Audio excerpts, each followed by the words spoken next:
Hi students, I'm Prakash, Academic Advisor, Masterminds. So let me share one experience with you. నిన్న మా దగ్గర CA inter revision exams study అవర్స్లో చదువుతున్నటువంటి ఒక 5 స్టూడెంట్స్ని నేను ఫీడ్బ్యాక్ కోసం పిలిచానండి. అసలు ఎలా జరుగుతున్నాయి ఏంటి తెలుసుకుందామని చెప్పి పిలిచాను. సో దాంట్లో భాగంగా ఒక 5 స్టూడెంట్స్ నన్ను కలవడం జరిగింది. ఆ 5 స్టూడెంట్స్తో ఇంటరాక్ట్ అయ్యి సో మేము ఆఫర్ చేస్తున్నటువంటి study hours and revision exams అనే సర్వీస్ గురించి ఫీడ్బ్యాక్ తీసుకున్నాను. సో ఆ ఫీడ్బ్యాక్లో భాగంగా నేను అడిగిన క్వశ్చన్ ఏంటంటే, అన్న మీలో గతంలో ఎవరైనా స్టడీ హాల్స్లో చదివారా? కారణం ఏంటంటే గతంలో మనకి ఈ కరోనా టైంలో లాక్డౌన్ కారణంగా మనం కాలేజ్ ఓపెన్ చేసినటువంటి పరిస్థితులు లేవు. కాబట్టి మీరు గతంలో ఈ స్టడీ హాల్స్లో ఎవరైనా చదివారని అడిగినప్పుడు అవుట్ ఆఫ్ దిస్ 5 స్టూడెంట్స్ ఒక 3 స్టూడెంట్స్ ఎస్ సార్ మేము గతంలో స్టడీ హాల్లో చదువుకున్నాం అని చెప్పడం జరిగింది. సో అవుట్ ఆఫ్ క్యూరియాసిటీ నేను అడిగినటువంటి క్వశ్చన్ ఏంటంటే, then what is the difference that you observed between services being offered in study hall and that of Masterminds study hours and revision exams? దానికి వాళ్ళు చాలా మంచి అబ్జర్వేషన్స్ చెప్పారు. కొన్ని అయితే ఈవెన్ మేము కూడా ఐడెంటిఫై చేయలేదు. సో వాళ్ళు అబ్జర్వ్ చేసి చెప్తే నేను ఆశ్చర్యపోయాను. అంటే స్టూడెంట్స్ ఇంత కీన్గా అబ్జర్వ్ చేస్తారా, ఇంత మైన్యూట్ ఆస్పెక్ట్స్ కూడా గమనిస్తారా అని చెప్పి నాకు ఆశ్చర్యం కలిగింది. వాళ్ళు చెప్పినటువంటి ఫస్ట్ డిఫరెన్స్ ఏంటంటే షెడ్యూల్ సార్. ఒక షెడ్యూల్ అంటూ ఉండి ఈ వీక్ ఇంత సిలబస్ చదవాలి అనే టార్గెట్ కనుక లేకపోతే మేమేం చేస్తున్నామంటే ఒక చాప్టర్ తీసుకొని 2 రోజులు 3 రోజులు చదవడం, సో పర్ఫెక్షన్ రావాలి అనే ప్రయత్నంతో చాలా ఎక్కువ గంటలు దానికి కేటాయించడం. సో అలా చేస్తే ఆ ఒక్క చాప్టర్లో మాకు ఎక్సలెన్స్ వస్తుంది, బట్ వేరే చాప్టర్స్ చదివే టైం కూడా దీనికే పోతుంది కదా.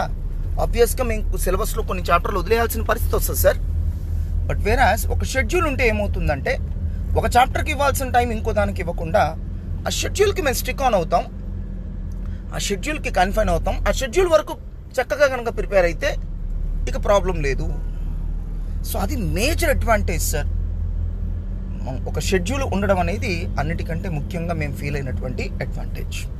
ఆ షెడ్యూల్ ప్రకారం చదువుకుంటూ వెళ్తే ఆటోమేటిక్గా మనకి సిలబస్ కంప్లీట్ అవుతుంది అనేటువంటి ఒక కాన్ఫిడెన్స్. సెకండ్ మేజర్ అడ్వాంటేజ్ వాళ్ళు చెప్పింది ఏంటంటే ఎగ్జామినేషన్ సార్. మేము స్టడీ హాల్లో ఉన్నప్పుడు ఒక ఎగ్జామ్ కూడా రాసేవాళ్ళం కాదు సార్.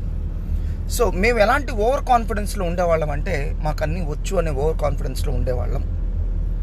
కానీ మేము పబ్లిక్ ఎగ్జామ్కి వెళ్ళిన తర్వాత రియలైజ్ అయింది ఏంటి అంటే మనకి ఆన్సర్ తెలియడం వేరు, ఎగ్జామ్లో దాన్ని ప్రజెంట్ చేయడం వేరు. ఆన్సర్ తెలిసినంత మాత్రాన ఎగ్జామ్లో మార్కులు రావు సార్. అది మేము రియలైజ్ అయ్యాము. మాకు తెలియని క్వశ్చన్స్ అంటూ అక్కడ ఏం రాలేదు. ఎక్కడ లోపం ఉంది అంటే ఆ ప్రజెంటేషన్ మాకు తెలియట్లేదు. And that presentation comes only by practice sir. So మనం ఇక్కడ నెంబర్ ఆఫ్ ఎగ్జామ్స్ రాస్తున్నాం, ఆ రాసినప్పుడు ఆటోమేటిక్గా ఆ ప్రజెంటేషన్ మాకు తెలుస్తుంది. సో అండ్ చాలా సందర్భాల్లో మేము ఎక్స్పీరియన్స్ అయిందంటే ఏదో ఒక స్టెప్ దగ్గర మేము స్ట్రక్ అయిపోతున్నాం. అప్పుడు తెలుస్తుంది, ఓహో మనం చదివాము అయినా సరే మనకి సరైన ప్రాక్టీస్ లేకపోవడం వల్ల ఎక్కడో చోట మనకి స్ట్రక్ అయిపోతుంది. So we need to practise more అని రియలైజ్ అవుతున్నాం. సో నెక్స్ట్ ఎగ్జామ్కి దాన్ని రెక్టిఫై చేసుకుంటున్నాం. Gradually we are coming out of that problem sir అని ఒక వాళ్ళ ఎక్స్పీరియన్స్ ఒకటి షేర్ చేయడం జరిగింది. ఇంకో స్టూడెంట్ మధ్యలో ఇంటర్ఫియర్ ఏం చెప్పాడంటే, సార్ మేము ఇంకొక అడ్వాంటేజ్ గమనించాం సార్ రివిజన్ ఎగ్జామ్స్లో సజెస్టెడ్ ఆన్సర్స్ ఇవ్వడం. సో మీరు ఎగ్జామ్ అయిపోయిన వెంటనే సజెస్టెడ్ ఆన్సర్స్ ఇస్తున్నారు సార్.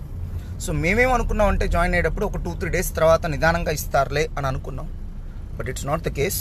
ఎగ్జామ్ అయిపోయిన వెంటనే మీరు సజెస్టెడ్ ఆన్సర్స్ ఇస్తున్నారు. సో దాంతో మేమేం చేస్తున్నాం అంటే ఒక ½ అవర్ స్పెండ్ చేసి అసలు మనం ఎక్కడ మిస్టేక్ చేసాం అని తెలుసుకుంటున్నాం. సో మీరు వాల్యుయేషన్ చేసి ఇస్తారు సార్, బట్ అప్పటికి మాకు ఇంట్రెస్ట్ పోతుంది.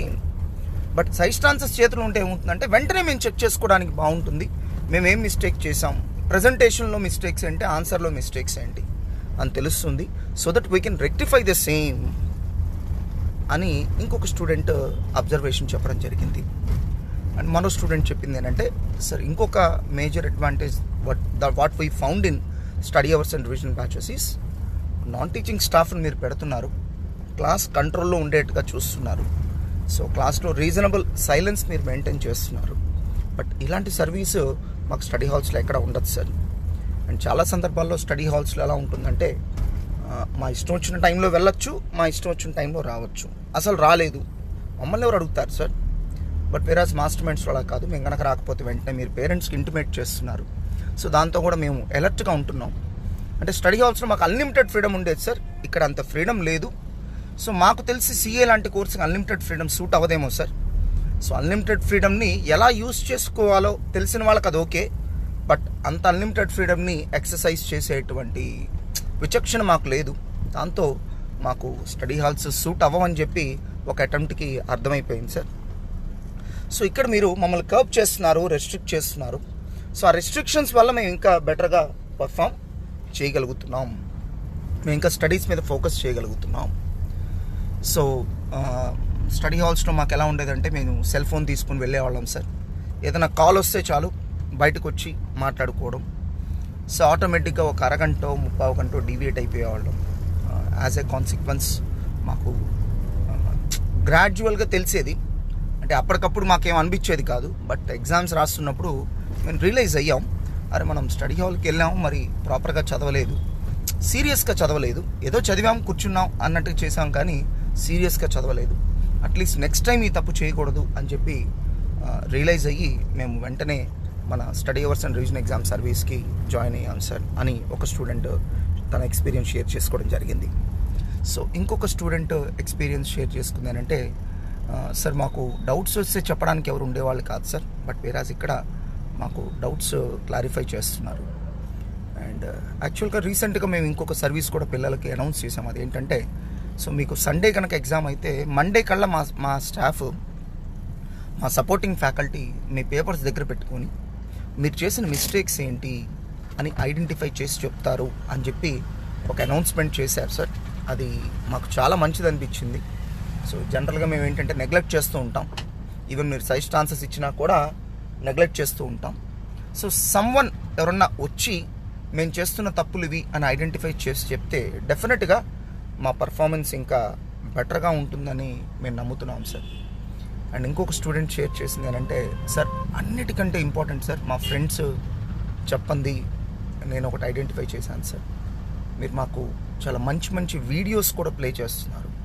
అసలు థియరీ సబ్జెక్ట్స్ ఎలా చదవాలి, ప్రాబ్లమాటిక్ సబ్జెక్ట్స్ ఎలా చదవాలి, ఎంసీక్యూస్ ఎలా చదవాలి, సో మా అప్రోచ్ ఎలా ఉండాలి. సో ఫ్రాంక్లీ స్పీకింగ్ మేము మొన్న డిసెంబర్లో జరిగినటువంటి సిఏ ఇంటర్ ఎగ్జామ్స్ ఫెయిల్ అయ్యామంటే ఒకే ఒక రీజన్ సార్, మా అప్రోచ్ కరెక్ట్గా లేకపోవడం, మా స్ట్రాటజీస్ కరెక్ట్గా లేకపోవడం. మీరు వాటిని కూడా రెక్టిఫై చేసే ప్రయత్నం చేస్తున్నారు. మాకు ఒక సరైన స్ట్రాటజీ ఎలా డిజైన్ చేసుకోవాలి, మా అప్రోచ్ ఎలా ఉండాలి అని చెప్పి నేర్పిస్తున్నారు sir. That's really great. So ఇంకొక స్టూడెంట్ చెప్పింది, సార్ నాకు గతంలో స్పీడ్గా రాయడం వచ్చేది కాదు, నాకు బాగా గుర్తు సార్, డిసెంబర్లో ఎగ్జామ్ రాసినప్పుడు నేను ఫాస్ట్గా రాయలేక నాకు క్వశ్చన్ పేపర్లో కొన్ని క్వశ్చన్స్ తెలిసినా కూడా నేను చాయిస్ కింద తెలుసుకోవాల్సిన పరిస్థితి వచ్చింది. బట్ ఇప్పుడు ఆ పరిస్థితి లేదు సార్. నేను నా హ్యాండ్ రైటింగ్ స్పీడ్ని పెంచుకున్నాను. సో మాకు how to improve hand writing speed అని ఒక వీడియో ఇచ్చారు సార్. అది వాచ్ చేసిన తర్వాత నేనేం తప్పు చేస్తున్నానో నాకు తెలిసింది. Now I'm able to rectify the same. దానికి తను థ్యాంక్స్ కూడా చెప్తే నాకు కొంచెం ఆనందం కలిగింది. అంటే మనం చేసినటువంటి వర్క్ ఏదైతే ఉందో అది అందరూ అప్రిషియేట్ చేసినప్పుడే కదా మనకు కూడా హ్యాపీనెస్ ఉండేది. సో తను థ్యాంక్స్ చెప్పినప్పుడు నిజంగా నేను చాలా ఆనందపడ్డాను. ఎనీహౌ ఇలాంటి ఒక మంచి service, study hours and revision exams అనేటువంటి మంచి సర్వీస్ ఆఫర్ చేస్తున్నందుకు నిజంగా గర్వంగా ఉందండి. మా స్టాఫ్ అప్పుడప్పుడు అంటూ ఉంటారు, సార్ స్టడీ హాల్స్లో పక్కనే కూర్చోబెడుతున్నారు సార్, ఈవెన్ ఫ్యూ ఇంచెస్ కూడా గ్యాప్ ఉండదు, మరి మనం కూడా అలా చేయొచ్చు కదా, మనకి కాస్ట్ సేవ్ అవుతుంది కదా సార్. సో నేను చాలా క్లియర్గా చెప్పడం జరిగింది, మనకు కొన్ని పాలసీస్ ఉన్నాయి, let us stick to those policies. మనకు కొన్ని వాల్యూస్ ఉన్నాయి, సో కొన్ని వాల్యూస్ ఎథిక్స్ మనం పాటిస్తాం, let us don't deviate from them. So మన పాలసీ ఏంటి అంటే 2 బెంచెస్కి 3 స్టూడెంట్స్ని అకామిడేట్ చేస్తాం. స్టడీ హాల్స్ ఎలా చేస్తున్నారు అవన్నీ మనకు అనవసరం అమ్మా.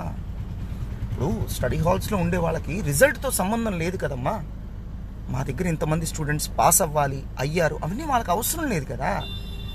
మరి వాళ్ళతో మనం ఎలా పోల్చుకుంటాం? మనది రిజల్ట్ ఓరియంటెడ్ ఆర్గనైజేషన్.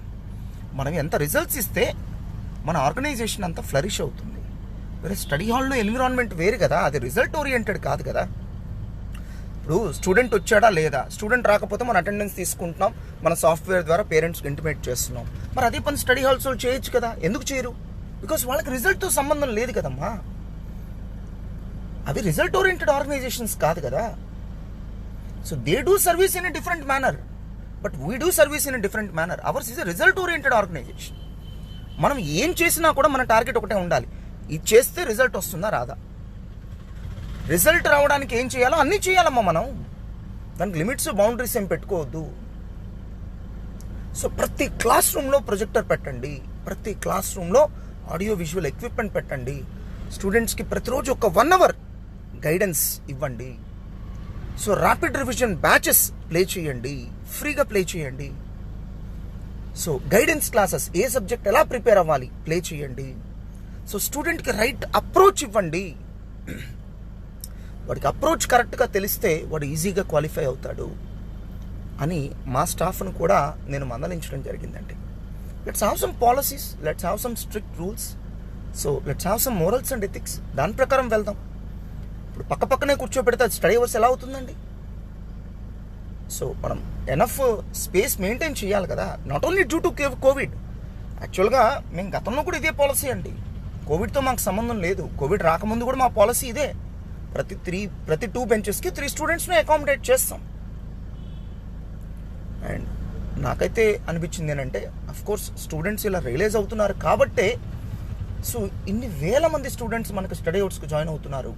ఎక్కడెక్కడో వేరే స్టేట్స్ నుంచి వస్తున్నారు, చాలా మారుమూల ప్రాంతాల నుంచి వస్తున్నారు. సో వాళ్ళ సక్సెస్కి మేము తోడ్పడుతున్నందుకు ఒక రకంగా ఆనందంగా ఉందండి, ఒక రకంగా గర్వంగా కూడా ఉంది. సో డెఫినెట్గా ఇలాంటి ఎన్నో మంచి సర్వీసెస్ ఇంకా మాస్టర్ మైండ్స్ నుంచి అందించాలని కోరుకుంటున్నాను. మై డియర్ స్టూడెంట్స్, ఈ వీడియో ఎవరిని ఉద్దేశించో ఎవరినో టార్గెట్ చేద్దామనో అలాంటి ఇంటెన్షన్స్ నాకు ఎప్పుడు ఉండవండి. కేవలం మా స్టూడెంట్స్ ఇచ్చినటువంటి జెన్యూన్ ఫీడ్బ్యాక్ ఏదైతే ఉందో అది మా స్టూడెంట్స్కి తెలియాలి అనే ఉద్దేశంతోనే తప్ప ఎవరిని టార్గెట్ చేయడానికి కాదు, ఎవరిని పాయింట్అవుట్ చేయడానికి కాదు, లేకపోతే అది స్టడీ హాల్స్నో లేకపోతే స్టూడెంట్స్నో. There is no such bad intention అండి. My intention is very good. I hope that students will also receive in the same manner. All the best.